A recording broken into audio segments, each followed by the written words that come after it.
Oi pessoal, eu sou o Prof. João Henrique, você está no História e Jogos e hoje a gente vai ter mais um vídeo de história aqui, né? Battlefield 6 é aquela ideia de guerra limpa, vocês já vão entender.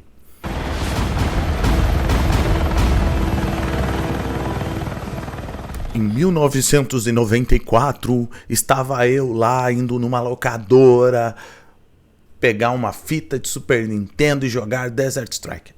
Quando eu fui lembrando, olha, qual é o jogo de guerra com a hegemonia americana, com os Estados Unidos ali? Qual foi o primeiro que eu joguei? Eu lembro, Desert Strike, estava ambientado lá na guerra do Iraque, lá na década de 90, né? E eu ficava com um helicóptero dele a matar iraquiano, derrubar umas baterias antiaéreas. Eu não matava, eu só matava um vilão, eu tava salvando o mundo.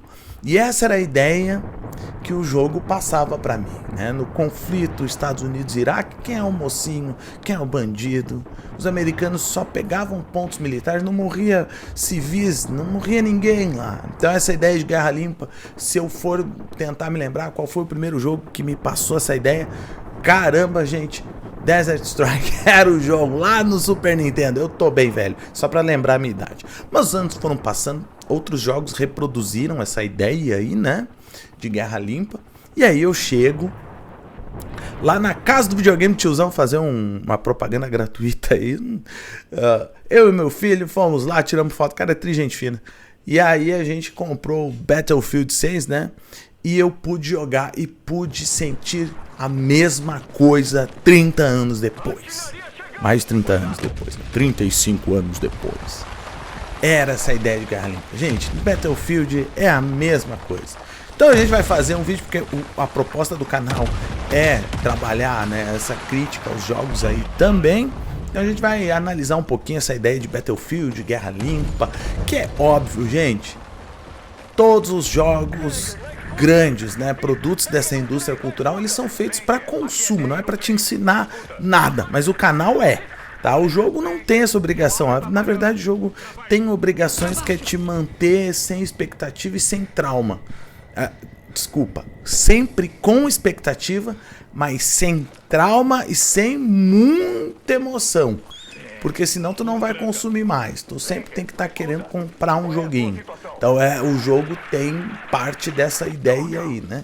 Por isso que ninguém morre, não tem muito sangue, não traumatiza muito. Só se ele é de terror, porque aí ele tem que traumatizar. Tu consome por causa disso, tá? Então, vamos lá, vamos começar esse jogo aí. Gente, o cenário do jogo é 2027. Começa em 2027, 2028, eu acho que vai em 2029, eu não lembro ainda, tá? Falta um pouquinho para terminar, eu sou meio ruim e tô demorando muito. Mas a ideia é a seguinte, a Geórgia, que é um país que fica ao sul ali da Rússia atual, mas que no jogo, só para lembrar, tá? A Rússia, ela é ignorada, não aparece Rússia, não aparece China, tá? Quem não é visto não é lembrado. Deixa bem ocultado ali, né? Que assim tu não vai pensar a ideia de hegemonia atual do mundo, porque não tem Rússia e China, e tu não vai se criar um debate a partir do jogo, né? Tu não vai criar debate nenhum a partir disso, a partir da hegemonia do poder global, ser da Rússia ou da China também, como foi em BF4. BF6 não tem. Talvez eles não quiseram reproduzir a narrativa do outro jogo. Também, né, cria um novo inimigo ali, não tô falando mal disso, mas basicamente na Geórgia a OTAN está lá, a Geórgia pertence à OTAN, mas ela vai fazer uma mudança, ela vai trocar a defesa, né, da OTAN por uma instituição privada chamada Pax Armata. E aí, se eu não me engano, no dia 7 de setembro de 2027, no jogo tá lá, né, a gente vai ter a troca de poder pacífica, uma transição pacífica, a OTAN saindo e a Pax Armata chegando, e aí quebra o pau, começa um conflito geral entre a Pax Armata, uma grande instituição militar internacional mercenária, contra a OTAN, ou seja, os Estados Unidos entraram na guerra, gente, porque eles foram atacados. Pax Armata, se eu pegar literalmente do latim, vai ser paz armada, mas também pode ser paz através das armas. O que eu acho que era a intenção do jogo, porque a Pax Armata é uma instituição privada vilanizada ali, né? Então pode ser que o nome, a intenção de Pax Armada seja a da ideia de paz através das armas. Não tem Rússia no jogo, mas Pax Armata lembra, Armata, né? Lembra o tanque russo T-14 Armata, que é o melhor, né, que a Rússia tem. Não está usando a Ucrânia mais, mas é o melhor tanque russo que nós temos.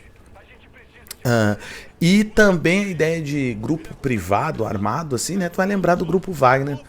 Então, tem umas indiretas aí, a Rússia como vilã, tá? Existe essa ideia aí, sim, o jogo proporciona isso. Mas, seguindo, quem é a OTAN? A Organização do Tratado Atlântico Norte, que foi fundada lá em abril de 1949, tá? Foi fundada nos Estados Unidos, por isso que alguns ainda chamam de Tratado de Washington, tá? Na verdade, uma organização militar de defesa mútua liderada pelos Estados Unidos em conjunto com países ocidentais que, na época, né, eram contrárias àquela expansão soviética no leste europeu, depois da Segunda Guerra Mundial. Então, a OTAN é sim uma organização militar que prega como defesa, mas até hoje só atacou, então no jogo dificilmente seria a OTAN uma vítima de um ataque, tá? A OTAN, a gente vai ver depois, né, que ela só promoveu ataques, até hoje ela nunca precisou usar o seu conceito de defesa mútua, tá? Então essa é uma questão, com poder hegemônico dos Estados Unidos. Os Estados Unidos não têm a palavra final praticamente, mas eles detêm uma grande parte, né, de investimentos e das decisões da OTAN passam pelo crivo dos Estados Unidos até hoje, tá? Apesar de, claro, a OTAN tem um secretário-geral, ela tem uma sede na Bélgica, em Bruxelas, porque é ali que começa o movimento europeu de união ali, né, para se defender dos soviéticos. Então, ela tem ela tem também um conselho com membros de todos os países, né, que pertencem à organização, mas não vamos deixar de lembrar que, ao contrário da ONU, que é outra organização que surge depois da Segunda Guerra, os Estados Unidos têm muito mais poder na OTAN do que na ONU, tá? Muito mais poder de decisão e de influência. A ONU tem poder dos Estados Unidos, sim, mas outras potências interagem, né? Por isso que o próprio Estados Unidos criou a OTAN depois da Segunda Guerra Mundial, porque dentro da ONU tu tinha a União Soviética lá brecando a hegemonia americana. Então a gente vai ter a criação da OTAN em razão disso, tá? A OTAN, ela aceita países membros até hoje, desde que... E agora eu vou ler um trecho que tá no site da OTAN. A OTAN já aderiu e pode aderir como membros países historicamente alinhados, tá? Conforme esse trecho aqui que eu vou botar. Liberdade, herança comum e civilização dos seus povos, fundadas nos princípios da democracia, das liberdades individuais e do respeito pelo direito. Então, gente, a OTAN basicamente defende os interesses do capitalismo ocidental, liberal, neoliberal, como vocês queiram, tá? Ela é uma organização ideológica, política e hegemonicamente americana. É isso que você tem que saber, o que é a OTAN. Até a queda da União Soviética, a luta da OTAN era contra o socialismo, né, no mundo. Mas aí depois disso, com a queda contra o comunismo ali, contra a União Soviética, basicamente, né? Com a queda da União Soviética, lá em 1990, 91, né, mais especificamente, a OTAN começou a agir naqueles países onde a União Soviética tinha certa influência, como na Iugoslávia. Então, um dos primeiros ataques da OTAN vai ser na guerra ali, né, de independência da Bósnia contra os sérvios em 1992. A OTAN vai agir ali para enfraquecer e acabar com qualquer possibilidade de um governo socialista ainda permanecer naquela região ali. Então, a OTAN, ela age sim ideologicamente. Depois da Iugoslávia, a OTAN vai garantir a adesão de vários países, tá, que eram da esfera soviética, vai garantir a entrada desse país para onde? Para a própria OTAN. A gente vai ter a entrada de Polônia, da vida ali, né? Lituânia, Letônia, Estônia, eles fazem parte, menos a Sérvia, né? Mas vai ter outros países ali que eram eslavos, a República Tcheca, a Tchequia, perdão, né? A Eslováquia, eles vão pertencer à esfera da OTAN ali, que é uma maneira de garantir um domínio ideológico ali, né? Uma hegemonia no continente, uma ação dos Estados Unidos para isso. Mas com os governos socialistas cada vez mais enfraquecidos, desaparecendo na década de 90, né, a tal ponto que muitos chamam que é o fim da história, essa década aí, a OTAN vai perdendo um pouco o sentido da sua existência, até que em 2001 a gente tem o atentado, né, de World Trade Center, lá as Torres Gêmeas, o ataque às Torres Gêmeas, e aí a OTAN vai ter uma outra ação. Ela vai ser o combate ao terrorismo. Então os Estados Unidos vão começar diversas guerras contra o Afeganistão, depois contra o Iraque, e a OTAN vai ser uma organização voltada para esta guerra contra o terror, tá? E dentro dessa guerra contra o terror vai surgir uma proposta militar tipicamente neoliberal, que são os grupos armados privados, e o maior deles é a Blackwater na época, que vai agir no Iraque, no Afeganistão. São esses grupos privados aí que vão agir, né, em nome dos Estados Unidos. Então, o jogo, ele se contradiz quando... Ele se contradiz não, mas de certa forma é engraçado pensar que o grande inimigo da OTAN é um filhote da própria OTAN, né? Porque a OTAN que promoveu o surgimento desses grandes grupos privados aí armados, tá? Eles foram os primeiros a permitirem isso nos anos 2000 ali, lá nas invasões do Iraque e do Afeganistão. Então, a Pax Armata do jogo, né, na verdade, poderia ser simplesmente uma criação da própria OTAN. Gente, é bem hollywoodiano, mas é bem coisa de americano, essa ideia de vingança. E o jogo tem dentro da sua narrativa, né, a morte de toda a equipe de um Mariner lá. Lembram quando a Pax Armata toma a Geórgia ali da OTAN, né? Era para ser uma transição pacífica, mas no final tem um conflito, porque tinha interesses ali numa base americana ali na região, com informações lá privilegiadas. Quando dá esse ataque aí, toda uma equipe de um mariner, né, americano chamado do jogo, que é o Dylan Murphy, morre, só ele sobrevive. E aí tu tem toda aquela narrativa da vingança. Eu posso matar várias pessoas, que a galera vai me entender. Então os americanos podem ser agressivos e vingativos, que o pessoal vai entender. Cara, e a Pax Armata no jogo, ela é tão poderosa que até o secretário-geral da OTAN acaba sendo assassinado, tá?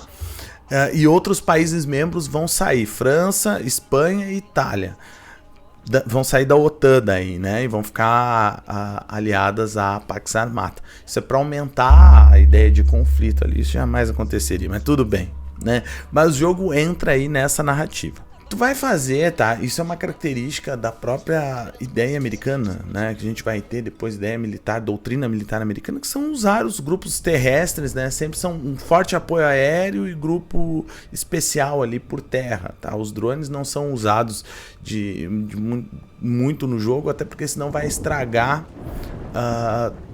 a parte de tiro ali, né? Do jogo. Os drones estão muito apelões no conflito, né, atual. Então tem esse equilíbrio de batalha aí, né? Eu posso falar sobre os principais personagens, eles são representativos de certa maneira, né?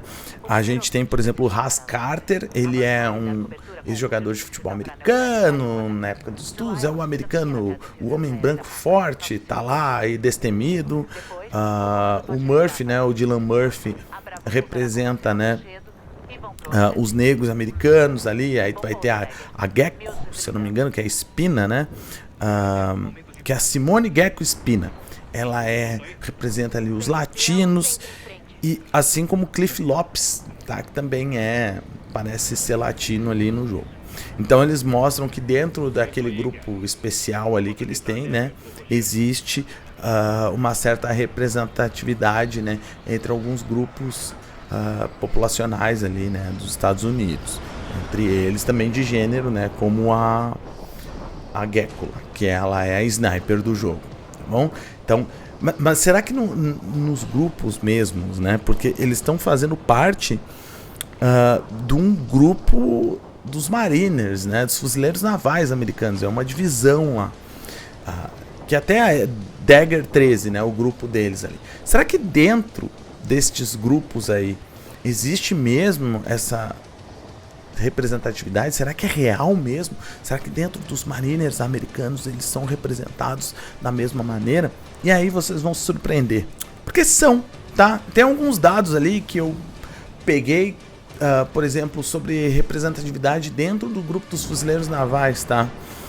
Eu não quero ser aqui eu não vim aqui para criticar a representatividade, parecer um anti-woke da direita, né? Jamais. Mas é interessante apontar que o jogo, tá? Ele mostra ali um personagem de cada determinado grupo étnico-social ali dos Estados Unidos, né? E quando eu fui pesquisar isso, se havia mesmo, há de certa forma. Então a gente tem, por exemplo, dentro das forças especiais americanas, né, dos fuzileiros navais, 18% são mulheres, aí é uma minoria, porque as mulheres representam 51% da população americana, mas até que é muito para o cenário, né, militar ali. 20% são hispânicos, né, ou latinos, e 15% são negros, fazendo parte destes destacamentos aí especiais. Então faz sentido ter um de cada grupo étnico, porque há sim uma certa distribuição dentro das forças especiais americanas. Mas há um problema, só que eu também não vou entrar na crítica sobre isso, porque o próprio exército americano está trabalhando essa questão aí, que é sobre a representatividade na linha de comando, tá? Se o total da tropa desses grupos minoritários, mulheres, né, latinos, negros, asiáticos, né, que são os grupos lá nos Estados Unidos definem assim, representam 40% do total dos fuzileiros navais, nos cargos de comando e liderança são apenas 20%. Tá? Então a gente tem uma disparidade entre os comandados e os comandantes. Mas a gente tem estudos dentro do exército americano para tentar sanar esse problema. E não é por questão, o woke, não sei quem, tem que ser meritocracia. Não, gente. É por uma questão que os americanos se preocupam com a identidade de comando. Porque tu tem que ter mais coesão na tropa. Então é interessante tu ter, né, essas identificações com as linhas de comando nas quais tu vai ter também. Então esse é um trabalho de qualificação, né, dentro dos fuzileiros navais e de ascensão aos cargos de chefia por esses grupos minoritários. Então assim, é interessante porque eu fui pesquisar no jogo e disse, agora eu pego eles aqui, né? Eu vou catar eles aqui. A representatividade tá só no jogo, mas não. A princípio há um trabalho dentro dos fuzileiros navais americanos para que isso não aconteça. Eu não tô dizendo que isso é certo, tá? Porque lembrando que esses grupos aí é uma força de hegemonia, de soberania, né? Exercer poder sobre outras regiões, tá? Mas há uma preocupação dentro do exército, uma consciência dentro desses fuzileiros de que há essa necessidade. Se tu tem uma tropa lá de comandados, né, com um grande número de grupos minoritários, os comandantes também devem pertencer a estes grupos aí.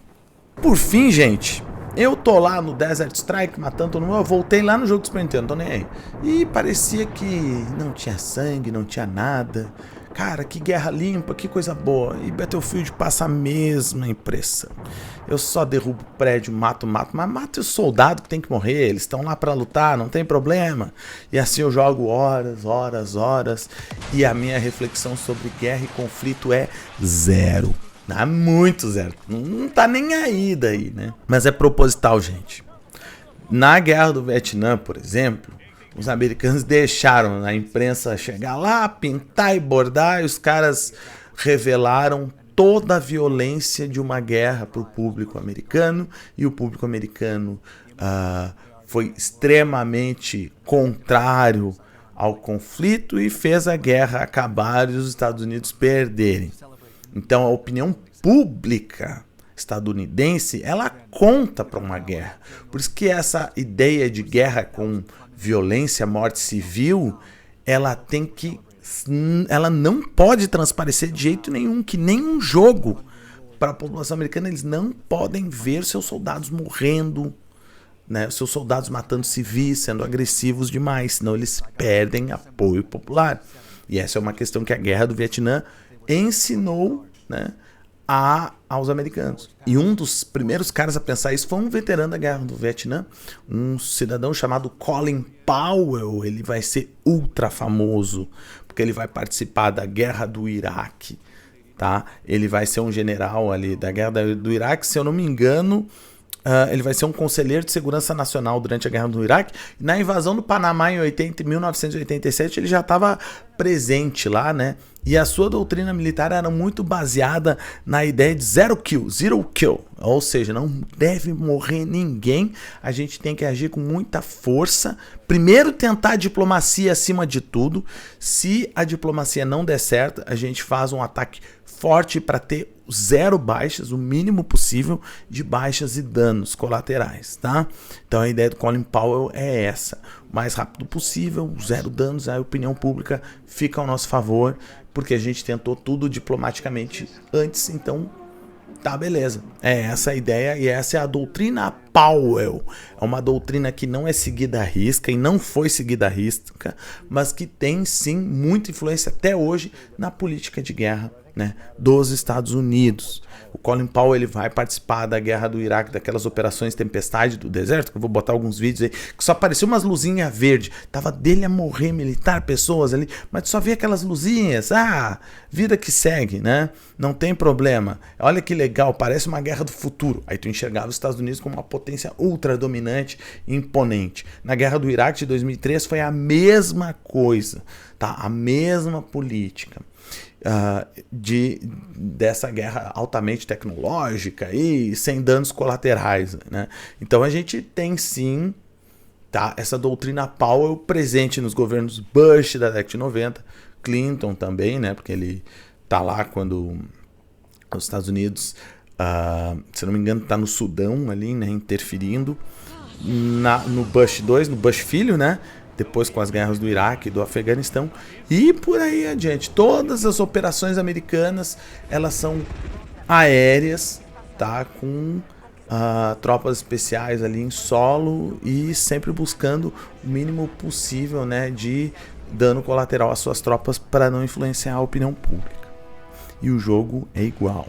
O que, afinal de contas, eu quero dizer com isso? O que eu quero dizer é que a ideia, o conceito de guerra limpa é um conceito no qual os Estados Unidos, como poder hegemônico mundial, ele ataca, mas ele não mostra os efeitos colaterais aos civis, nem aos seus militares envolvidos nos conflitos, né, dos quais ele participa, como forma de manipular a opinião pública. Então vocês não vão ver, por exemplo, os bombardeios americanos na Venezuela, vocês não vão ver os civis lá mortos, o desespero, a narrativa a partir da Venezuela. Não, né? A gente só vai ver aquela telinha em preto e branco lá dos barquinhos explodindo. Quando a gente vai ver, por exemplo, o ataque dos americanos no Estado Islâmico, também não vai ver se escapou um míssil e matou uma família ou se eles erraram um alvo. Não, a gente não vai perceber isso daí, né? A gente só vai ter uma ideia de que os ataques são pontuais somente contra os inimigos lá, os grandes vilões, nessa mesma narrativa aí. Por isso que a ideia de guerra limpa é uma ideia de guerra errada. É uma forma de manipular o nosso olhar sobre os conflitos. Tá? É uma ideia utilizada pelo Ocidente. Por isso tu vai ver, a Rússia tem muita dificuldade de implementar. Essa política seria boa para qualquer nação, tá? A Rússia tem muita dificuldade de implementar a sua ideia de guerra limpa. Qualquer míssil que escapa do alvo cai nos civis. A Ucrânia, de forma correta, tá? Ela vai mostrar os impactos às populações civis, até maximizar elas. Porque é muito importante para uma nação... A nação, né, que ataca, sempre, a opressora, né, no caso, ela transmitir essa ideia de guerra limpa para manter a sua opinião pública estável. Tá? Quem faz essa ideia de guerra limpa aí muito bem além dos Estados Unidos? Israel faz. Tá? Só que ele não ataca com pouco dano colateral, ele destrói o povo palestino lá. Mas dentro da sua narrativa ele dá a entender que, na verdade, quem promove mais o terror é o Hamas. Né? Israel promove um terror 10 vezes maior do que o terror que o Hamas promove. Né? Então a gente tem essa questão assim, muito própria dessa ideia aí americana de guerra limpa que está presente no jogo, está presente na sociedade, e a gente tem que refletir, gente. Na guerra morrem civis, não são só militares, morre inocente. Na guerra morre muita gente, e morre de forma traumática. Não é o prédio invisível lá caindo como no jogo, como as manifestações do Cairo lá, que eu tentei matar, o cara não morreu, meu Deus do céu. Não, o controle nem deixava, o controle, né? A programação do jogo nem deixa eu matar um civil. Eu tô na missão do Brooklyn lá em BF6, cai a ponte, mas eu não vejo ninguém morrendo.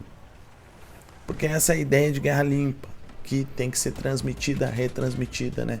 A indústria cultural age muito bem a favor da doutrina Powell americana, né? Daquela doutrina de atacar sem matar ninguém, nesta ilusão aí. Tá bom? Gente, muito obrigado. Até o próximo vídeo. Até mais. Tchau, tchau.